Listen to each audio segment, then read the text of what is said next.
السلام علیکم ورحمۃ اللہ۔ سامعین و ناظرین، امید ہے آپ ایمان اور صحت کی بہترین حالت میں ہوں گے۔ رمضان کے حوالے سے آپ کے سامنے گفتگو کا سلسلہ چل رہا ہے۔ آج کی گفتگو رمضان میں اعتکاف مسنون جو کیا جاتا ہے آخری عشرے کے اندر، اس کے حوالے سے چند باتیں آپ کے گوش و گزار کرنا مقصود ہے۔ کل کی گفتگو میں آپ کے سامنے اعتکاف کی فضیلت، اعتکاف بیٹھنے کا وقت کون سا ہے اور اعتکاف کے چند بنیادی مسائل آپ کے سامنے رکھے تھے۔ وہ گفتگو آپ ہمارے یوٹیوب چینل الاحرار 313 پر سماعت کر سکتے ہیں۔ آج کی گفتگو میں اعتکاف کے متفرق مسائل چند آپ کے سامنے ذکر کر دیتا ہوں، تاکہ اگر دوران اعتکاف یہ مسائل پیش آ جائیں تو ہم ان سے نمٹ سکیں، پریشانی ہمیں نہ ہو۔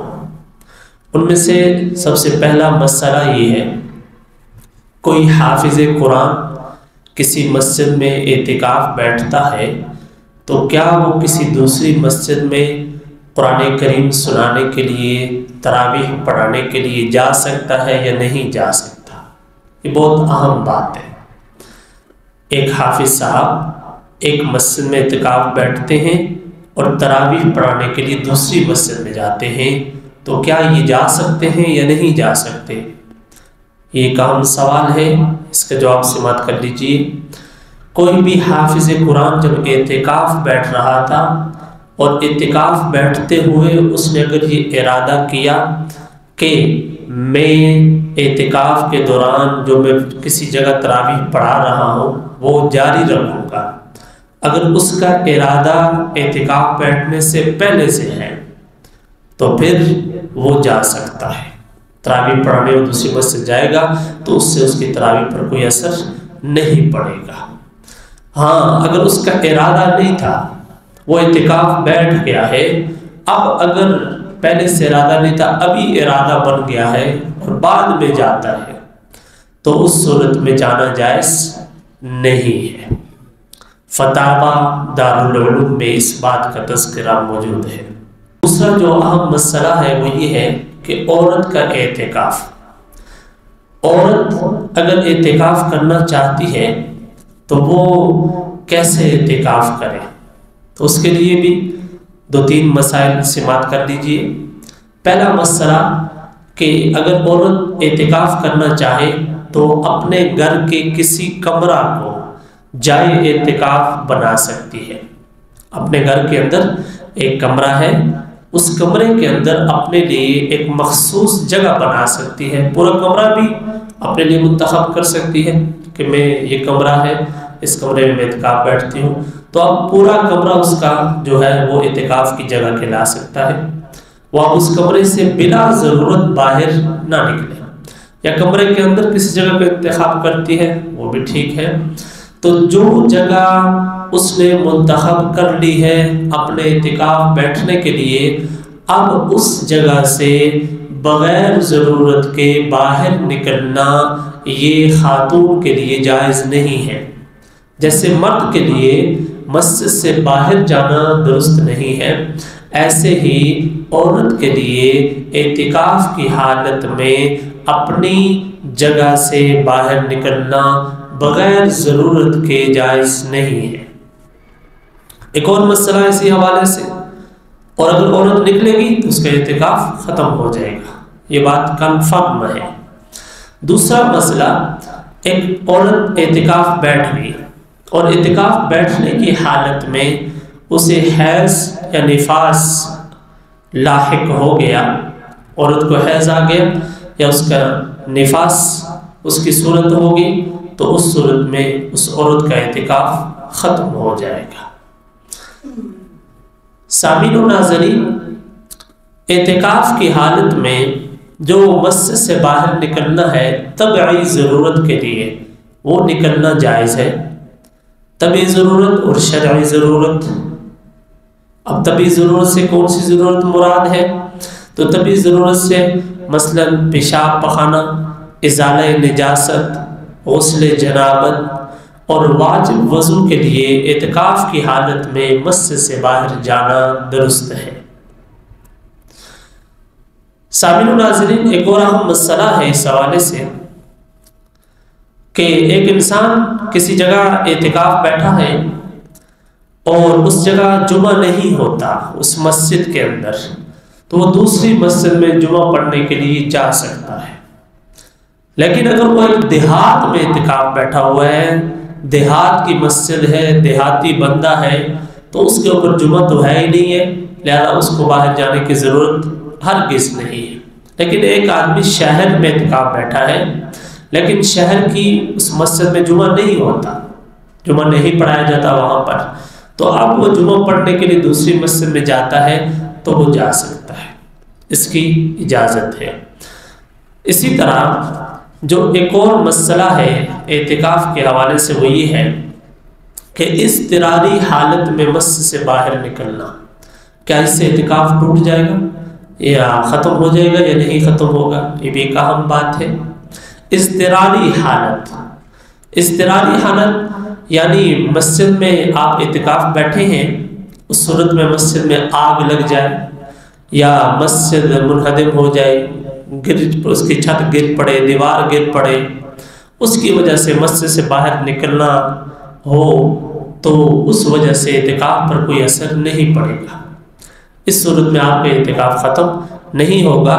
وہ شخص اس مسجد سے نکلے، دوسری مسجد میں منتقل ہو جائے، دوسری مسجد میں جا کر اسی حالت میں ہی جس حالت میں یہاں سے گیا ہے اس کا اعتکاف برقرار ہے، اعتکاف ختم نہیں ہوگا۔ ہمارے ہاں ایک صاحب بتانے لگے کہ ایک ساتھی اعتکاف بیٹھے تھے تو رمضان میں ساتھیوں نے مسجد کی دھلائی کی، مسجد کو دھویا، تو جس جگہ ان کا بستر بچھا تھا اس جگہ سے بستر ان کو اٹھایا، اس جگہ کو بھی دھو دیا۔ اب جب ان کو بستر اٹھا دیا، سائڈ پہ کر دیا، بعد میں بچھا دیا ہوگا، لیکن وہ شخص اٹھ کے چل پڑا کہ بھائی میرا اعتکاف ختم ہو گیا، کیونکہ تم نے میری وہ جگہ جو ہے نا اس کو تم نے ختم کر دیا۔ تو سامعین و ناظرین، ہمیں مسائل سے آگاہی حاصل کرنی چاہیے، اپنے لیے مسائل نہیں بنانے چاہیے۔ تو اس لیے جو چیزیں اعتکاف میں کرنے سے اعتکاف پر اثر نہیں پڑتا تو وہ ان کے کرنے میں کوئی حرج نہیں ہے۔ انہی مسائل میں سے ایک اور اہم مسئلہ یہ ہے کہ بلا عذر مسجد سے نکلنے سے اعتکاف ٹوٹ جائے گا، یہ بات بالکل واضح ہے۔ بلا عذر مسجد سے باہر نکلنے کا کیا مطلب ہے؟ مطلب اس کا یہ ہے کہ جماع کرنے، بیوی سے دل لگی کرنے کے دوران انزال ہو جانے، آج کل یہ ایک عام بات ہے۔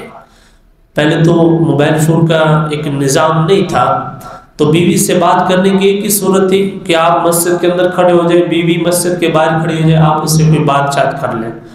لیکن آج کل فون کے اوپر بات ہو سکتی ہے، آپ مسجد کے اندر بیٹھے ہیں، آپ کی بیگم صاحبہ آپ کے گھر میں بیٹھی ہیں، وہاں سے فون پر بات ہو رہی ہے، لیکن ایسی باتیں ہو رہی ہیں کہ جس کی وجہ سے اس بندے کو جو مسجد میں اعتکاف بیٹھا ہے دوران گفتگو اس کا انزال ہو جاتا ہے۔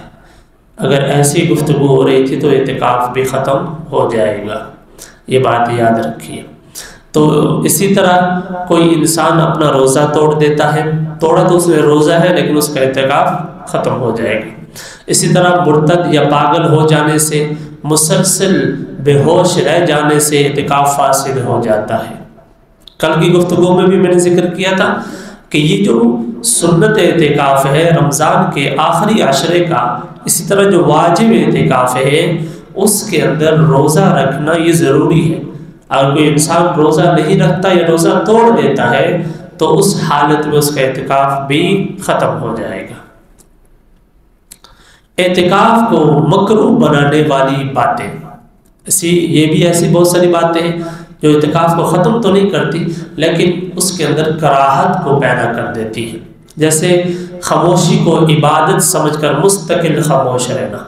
خاموشی عبادت ہے، ٹھیک ہے، اچھی بات ہے، لیکن مستقل خاموش رہنا، ٹھیک ہے، نہ قرآن کی تلاوت ہے نہ کسی کوئی ذکر و اذکار ہے، بس خاموش ہے جی، بیٹھا ہوا ہے، تو یہ ایسی چیز ہے جو اعتکاف کو مکروہ بنا دیتی ہے۔ اسی طرح فضول لایانی بکواس کرنا، آج کل مساجد کے اندر یہ چیز کثرت سے پائی جاتی ہے، جہاں پر کچھ نوجوان افراد اعتکاف بیٹھ جاتے ہیں تو وہ ان کا ایسا وقت گزر جاتا ہے گپ شپ کے اندر کہ پتہ بھی نہیں چلتا۔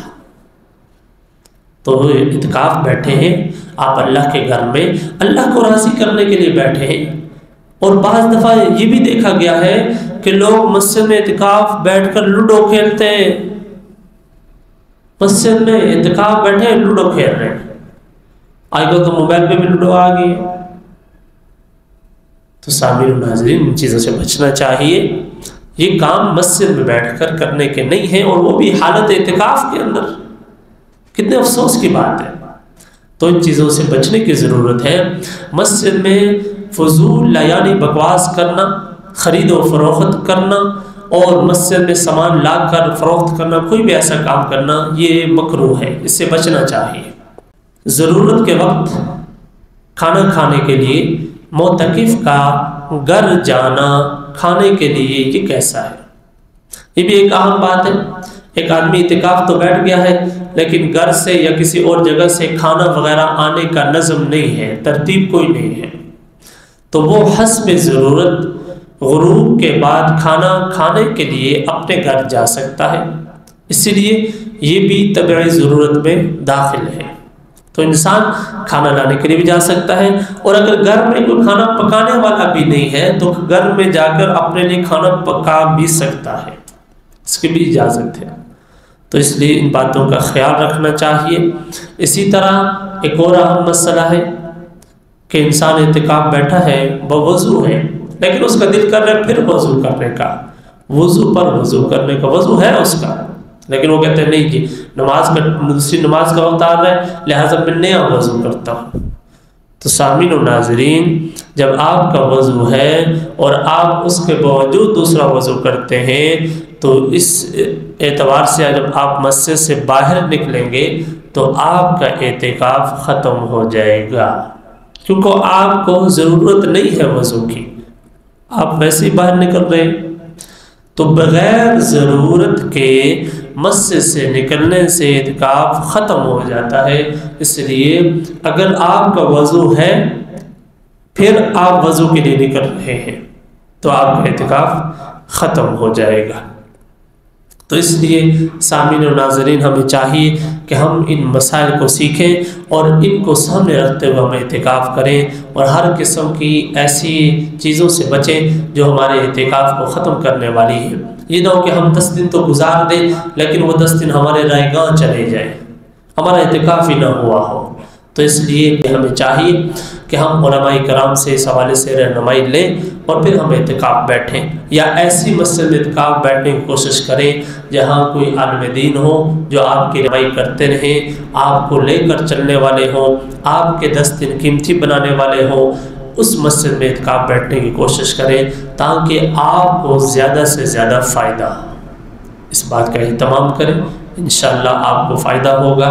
اللہ تعالی ہم سب کو صحیح طریقے سے اعتکاف کرنے کی توفیق عطا فرمائے۔